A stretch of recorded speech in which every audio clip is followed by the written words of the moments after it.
मेरा नाम अंकित है और मेरा जन्म एक राजपूत परिवार में हुआ और मेरा जन्म पौड़ी गढ़वाल में हुआ।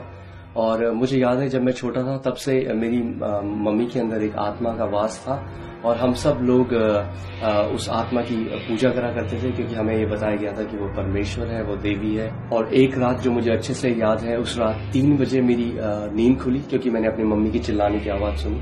और जैसे ही मैंने आंखें खोला तो मैंने देखा कि मेरे जो पिता हैं वो मेरी मम्मी के सामने घुटने टेके हुए हैं और उस समय उस आत्मा ने मेरी मम्मी के ऊपर पूरा कब्जा किया हुआ था और उनके हाथ में खुकरी थी। और मेरे जो पिता हैं वो भीख मांग रहे थे और समय मांग रहे थे कि जो चढ़ावे उस आत्मा ने मांगे थे वो चढ़ावे चढ़ाने में मेरे पापा असमर्थ रहे उस समय के बीच में। और मुझे याद है कि हमारे तीसरा सेमेस्टर चल रहा था और अगले दिन हमारा इंजीनियरिंग ड्राइंग का एग्जाम था और उस रात 1 बज रहे थे और हम सब पढ़ाई कर रहे थे। और जैसे ही मैंने अपनी आंखें बंद करी, जैसे ही मैंने बिस्तर पे अपने आंखों को बंद किया, अचानक मुझे दरवाजे में नॉक सुनाई दिया।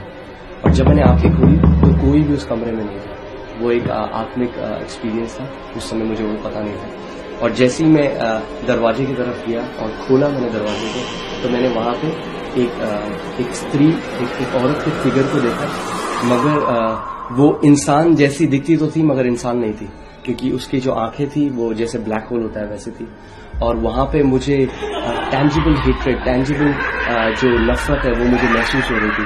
और मैंने उस दरवाजे को बंद करने की कोशिश करी और जो वो आत्मा थी उसने दरवाजे को धक्का दिया और मैं गिर गया और उसके आके मेरे हाथ पे। और जैसे ही यहाँ पे काटा मैं उठ गया और जैसे ही उठा मेरी गर्दन में यहाँ पे दर्द हो रहा था और मैं अपने सारे दोस्तों के पास गया और मैं रो रहा था क्योंकि मैं बहुत डर गया था। और मैं उनसे कह रहा था कि ये मैंने देखा है, और वो कह रहे थे कि ये एक नाइटमेयर होगा, एक बुरा सपना तुमने देखा होगा और सो जाओ। और सुबह तक मैं सो नहीं पाया। तो मैं जितनी आरतियां, जितनी प्रार्थनाएं, जितने मंत्र मुझे याद थे मैं वो सब बोलने लग गया, मगर मुझे सुबह 4 बजे तक जो है मेरे को नींद नहीं आई। और अगली सुबह जब मैं कॉलेज गया उस दिन मुझे दौरा पड़ा और मैं कॉलेज में गिर गया। और उसके बाद मुझे जो दौरे पड़ने वो शुरू हो गए। मुझे डॉक्टर्स के पास ले जाया गया और बार बार जो मेरे दौरे हैं वो बढ़ते गए। और फिर मेरी जिंदगी ऐसी चल रही थी कि मैंने इंजीनियरिंग छोड़ दी थी और मैं केवल घर पे ही था, मेरे पास कोई नौकरी नहीं थी। और फिर एक दिन मेरा एक दोस्त भरत गुजराल मुझसे मिलने के लिए आया और मुझे बताने लग गया कि मेरा जीवन बदल गया है। और उसने कहा कि एक व्यक्ति ने उसे प्रभु यीशु मसीह के बारे में बताया जो ड्रग एडिक्ट था, और जब वो मर रहा था तो प्रभु यीशु मसीह ने उसके कमरे में आया और उससे बातचीत करी और उसे नया जीवन दिया। और जैसी भरत ने मुझे ये बात बताई, वो सारी पुरानी मेमोरी, वो सारी यादें, जब मैं परमेश्वर के साथ वो कनेक्शन, वो रिश्ता चाहता था, वो सारी आ गई। और मैंने भरत से कहा कि मैं भी चाहता हूं उस व्यक्ति से मिलना। उस व्यक्ति ने कहा कि क्या तुम एक चेंज चाहते हो अपने जीवन में? और वो एक ऐसे शब्द थे जो मेरे अंदर, मुझे ऐसा लगा कि उन शब्दों ने मुझे हिट किया और मैंने कहा हाँ, मैं एक बदलाव, एक चेंज चाहता हूं अपने जीवन में। तो उस व्यक्ति ने कहा क्या तुम अपना दिल खोलोगे, क्या तुम प्रभु यीशु मसीह को अपने दिल में जगह दोगे? और सच बताऊं तो मेरे लिए इस बात का कोई महत्व नहीं था, क्योंकि मैं पहले ही इतने सारे देवी देवताओं को मानता था। तो अगर मैं यीशु मसीह को भी अपने दिल में जगह देता तो इसमें कोई बड़ी बात नहीं थी। तो मैंने कहा हाँ, आप जो बोलेंगे मैं वो करूंगा। तो उन्होंने कहा कि क्या तुम प्रार्थना मेरे साथ करोगे?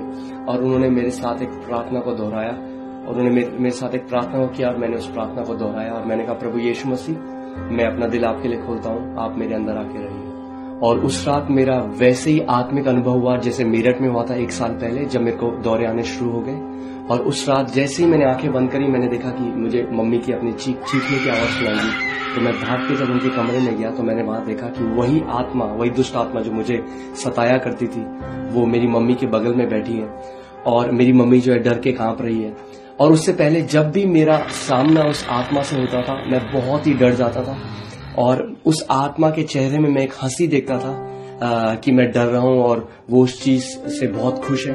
मगर इस बार जैसे ही उसने मेरे को देखा वो एकदम डर गई और एकदम कांपने लग गई और कमरे से बाहर भाग गई, जैसे उसने मुझे नहीं किसी और को देखा। और क्योंकि ये आत्मिक अनुभव था, वापस जैसे ही मैं अपने सेंसेस में आया मैं रोने लगा, क्योंकि मुझे कुछ भी नहीं समझ में आया कि क्या हो रहा था।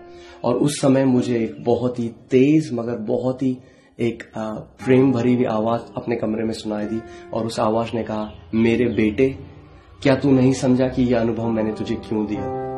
और मैं इधर उधर देखने लग गया कि आवाज कहाँ से आ रही है और मैं नहीं समझा था। और फिर एक धीमी सी आवाज ने कहा, ये प्रभु यीशु मसीह है जो तुझसे बात कर रहा है। और मैंने कहा नहीं, मुझे नहीं समझ में आया कि आपने मुझे अनुभव क्यों दिया। और उस आवाज ने कहा कि अब मैं तेरे अंदर रहता हूं और तुझे अब से दुष्ट आत्माओं से डरने की जरूरत नहीं है। और वो दिन था और आज इस बात को 11 साल हो चुके हैं, मुझे एक भी बार दौरे नहीं आए, कभी फिट्स नहीं आए, और उस आत्मा ने मेरी मम्मी के अंदर आना बंद कर दिया। और मेरी मम्मी जो हमेशा बीमार रहती थी, आज पूरी रीति से चंगी है। और जो कोई भी मेरी आवाज को सुन रहा है, मैं इस समय आपको एक चुनौती देना चाहता हूं। अगर आप सच में परमेश्वर को तलाश रहे हैं, अगर आप सच में जानना चाहते हैं कि वो परमेश्वर कौन है जिसने इस ब्रह्मांड को बनाया, तो आप सच में एक प्रार्थना को करिए और आप करिए, परमेश्वर जो तूने इस ब्रह्मांड को बनाया है, जो जीवित परमेश्वर है, मैं उसे जानना चाहता हूं। और जब आप ऐसा करेंगे तो परमेश्वर अपने सत्य को आपके ऊपर प्रकट करेगा और आप उसे पालेंगे।